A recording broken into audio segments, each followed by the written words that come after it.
25 देश जो कि नाटो मेंबर्स हैं, हालांकि नाटो मेंबर्स इस समय 31 है, फिनलैंड नया मेंबर जुड़ा है। 25 देश, और उन देशों में भी जो जुड़े हुए देश हैं उसमें से 23 नाटो मेंबर हैं। जापान और स्वीडन गैर नाटो मेंबर हैं, नाटो एक तरह से नाटो प्लस कंट्रीज हैं।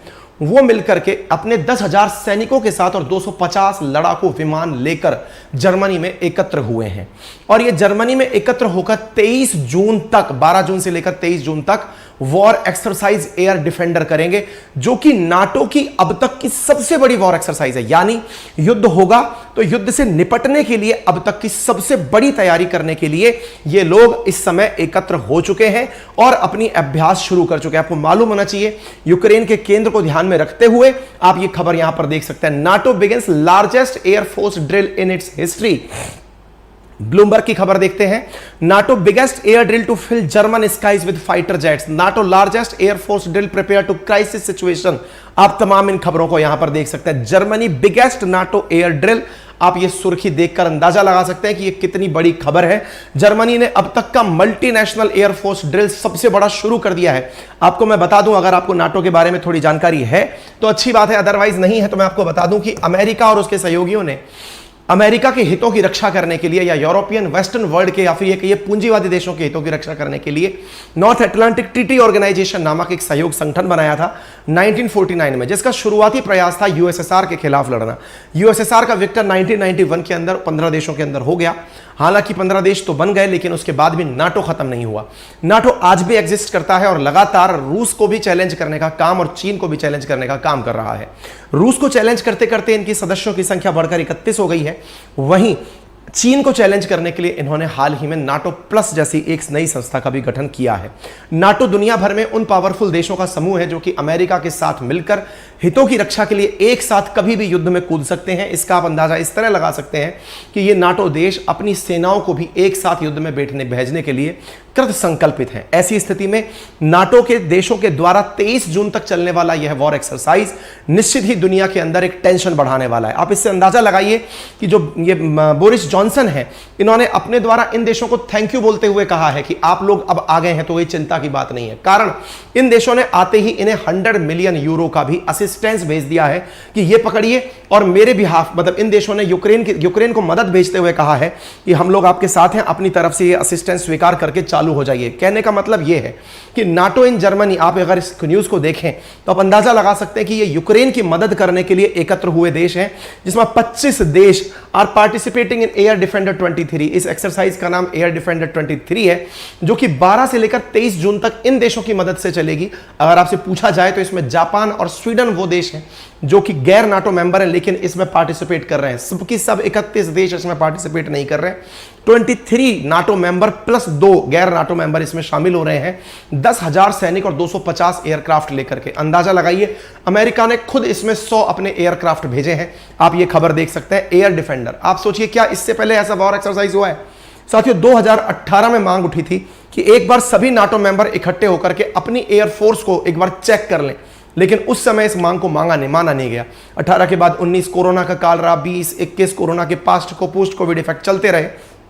22 में रशिया यूक्रेन कन्फ्लिक्ट शुरू हो गया और 23 में आते आते इन्हें फाइनली ये समझ में आ गया कि भले ही कितनी भी रिसेशन क्यों ना आ रही हो जर्मनी में, लेकिन रशिया को रोकने के लिए ये बताना होगा कि अगर हमारे ऊपर प्रभाव पड़ा तो हम चुप बैठने वाले नहीं हैं। आप जानते होंगे, हमने पहले भी बताया है कि यूरोप का पहला देश बन चुका है जो रिसेशन में घुस गया है, दैट इज जर्मनी। अब जर्मनी की जो खस्ता हाल है उससे निपटने के लिए वो केवल सैंक्शन खेले, ये संभव नहीं है। इसलिए उसे लगता है कि नाटो मेंबर एक हो जाएं और एक होकर के हमले की प्लानिंग करें। क्या पता डर के मारे ही सही रशिया अपने हमले रोक दे, दुनिया में शांति स्थापित हो, रशिया यूक्रेन के बीच में शांति स्थापित हो। ऐसी स्थिति में इनके बीच में इस युद्धाभ्यास को किया जा रहा है। आप फ्लाइट्स को उड़ता हुआ देख सकते हैं। ये बड़ा यथार्थ क्वेश्चन कई लोगों के मन में बनेगा, यार ये सब कैसे कर लेते हैं? इनके तो घर में मतलब हालत खराब चल रही है, इनके प्रोटेस्ट चल रहे हैं, नाटो विरोधी प्रोटेस्ट चलते हैं इनके देश के अंदर, तेल नहीं है लड़ने के लिए, ईंधन मतलब लड़ने के लिए ये लोग अपने आप को हमेशा असहाय पा रहे हैं। इनके बावजूद ये लोग कैसे काम कर रहे हैं? केवल एक जवाब है इसका, और वो ये है कि अब युद्ध सहन करने की आवश्यकता नहीं है, क्योंकि जर्मनी वो देश है जिसने प्रथम विश्व युद्ध और द्वितीय विश्व युद्ध को खुद से इनिशिएट किया था। ऐसी स्थिति में ये देश अब दोबारा से सबको एकत्र करके इकट्ठा हो गया। और याद करिएगा, हमने एक बार एक सेशन किया था जिसमें बताया था कि जर्मनी की वजह से होगा तृतीय विश्व युद्ध। ये हमने एक बार एक सेशन किया था, गूगल करिएगा, मिल जाएगा आपको। क्योंकि जर्मनी के अंदर एक कीड़ा है लीडरशिप का कि भाई मैं हूं, और वास्तविकता भी है। इस समय अगर इकोनॉमीज की बात की जाए तो यूरोप के अंदर जो यूरोपियन यूनियन है उसमें सबसे बड़ी अर्थव्यवस्था जर्मनी ही है, दुनिया की 4th largest economy, even including Europe अगर 4th लार्जेस्ट इकोनॉमी है तो जर्मनी है। हालांकि वह रिसेशन है, रिसेशन का अर्थ है जब 2 क्वार्टर तक वृद्धि दर नेगेटिव में रहे, घटती रहे, तो ऐसी स्थिति को रिसेशन में काउंट किया जाता है। लेकिन जर्मनी की रिसेशन के बावजूद वहां की पर कैपिटा इनकम, वहां की जीडीपी तुलनात्मक रूप से जितने वो लोग हैं उनके हिसाब से बहुत ज्यादा है। पर कैपिटा इनकम के हिसाब से वो लोग अभी भी कटोरा हाथ में लेने की स्थिति में नहीं है और अपने हितों की रक्षा के लिए ये इस प्रकार के वॉर एक्सरसाइज को प्रभावित लागू कर रहे हैं, ठीक है ना। आप यहां पर देख सकते हैं एक बड़ा अचरज यहां देखने को मिला है और वो ये है कि जापान ने भी अपने नाटो मेंबर्स के साथ साथ जेट्स भेजे हैं। जापान ने जब सेकेंड विश्व युद्ध के अंदर हिरोशिमा नागासाकी जैसे भीषण ब्लास्ट देखे तब उसे यह समझ में आया कि उसे वॉर में पार्टिसिपेट नहीं करना है, लेकिन नॉर्थ कोरिया ने उसे भड़का कर अब ऐसा बना दिया है कि वो नाटो प्लस का मुख्यालय अपने देश में खुलवा चुका है टोक्यो के अंदर, और तो और अब वो नाटो के साथ मिलकर के ड्रिल में भी जाने लगा है। आप सोचिए, अमेरिका की एक तरह की कॉलोनी है जापान, उसके बावजूद भी वो आज तक नाटो में शामिल नहीं हुआ। लेकिन नॉर्थ कोरिया और चीन के भड़काऊ बयानबाजी के चलते, नॉर्थ कोरिया के द्वारा दागी जा रही मिसाइलों के डर से फाइनली जापान भी अब जाकर शामिल हो चुका है नाटो की एक्सरसाइजेज में। यह दुनिया को दर्शाता है कि ये स्थितियां सामान्य की तरफ नहीं जा रही। आपको मालूम होना चाहिए जापान और रूस के बीच में क्यूरिल आइलैंड को लेकर के विवाद है। सी ऑफ अखौस्त के अंदर रशिया द्वारा जापान को डराने के लिए अक्सर युद्ध अभ्यास किए जाते हैं। चीन के द्वारा भी जापान के ऊपर प्रेशर क्रिएट किया जाता है, उसे अमेरिका की कठपुतली दिखाकर ग्लोबल टाइम्स में मजाक बनाया जाता है।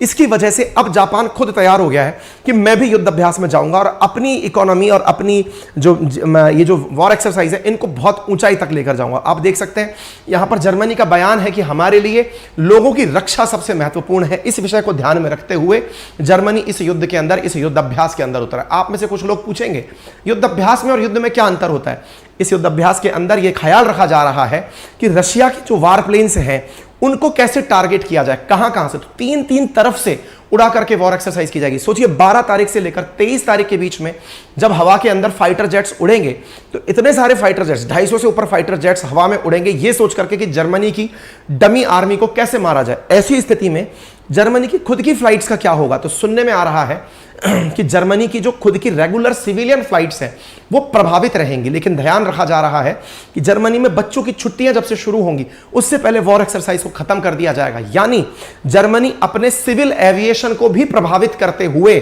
ये वॉर एक्सरसाइज कर रहा है। इसका मतलब समझ रहे हैं आप कितनी बड़ी बात है ये। नाटो की अब तक की सबसे बड़ी एयरफोर्स की वो है ये। नाटो अपने आप में दुनिया का महानतम, उसकी भी महानतम वॉर एक्सरसाइज, और दिमाग में किसको रखते हुए, रशिया को बोलकर कर रहे हैं कि हम रशिया के फ्लाइट्स को दिमाग में रख करके कि उनका मिग आएगा तो क्या करेंगे, सुखोई आएगा तो क्या करेंगे, उस प्रकार की ये एक्सरसाइज कर रहे हैं। हालांकि जर्मनी में इसका विरोध होना शुरू हो गया है, लोग इसके प्रोटेस्ट के लिए सड़कों पर उतर के आ चुके हैं। लोगों का मानना है कि अल्टीमेटली ये जर्मनी के लिए अच्छा नहीं है, उनकी इकोनॉमी के लिए अच्छा नहीं है, और इस प्रकार से यहां पर प्रतिक्रियाएं देखने को मिल रही हैं। आप यहां पर देख सकते हैं लोग सड़कों पर उतर उतर के प्रोटेस्ट कर रहे हैं। सरकार का विरोध किया जा रहा है, नाटो का विरोध किया जा रहा है, जर्मनी से डिमांड किया जा रहा है कि आप नाटो छोड़िए। मेरे प्यारे साथियों, मुझे ये बताते हुए अपनी ऊर्जा से ये अच्छा अनुभव हो रहा है कि मैं आज बहुत स्वस्थ फील कर रहा हूं। आज से आपकी जो पेड क्लासेस थी या जो इवनिंग की क्लासेस थी, जितनी भी क्लासेस थी, ईश्वर की दया से आज उन्हें मैं वापस से रेज्यूम करूंगा। आप सब मेरी ऊर्जा से और मेरे प्रभाव बोलने के अंदाज से ये अंदाजा लगा लिए होंगे कि मैं ऑलमोस्ट 80% से ऊपर ठीक हो चुका हूं और शाम तक दवा लेकर के और ठीक ठाक स्थिति में पहुंच जाऊंगा। आप सबने इतना पेशेंस के साथ इतने दिन तक मेरा इंतजार किया, उसके लिए मैं हृदय की असीम गहराइयों से आपके लिए ऋणी हूं।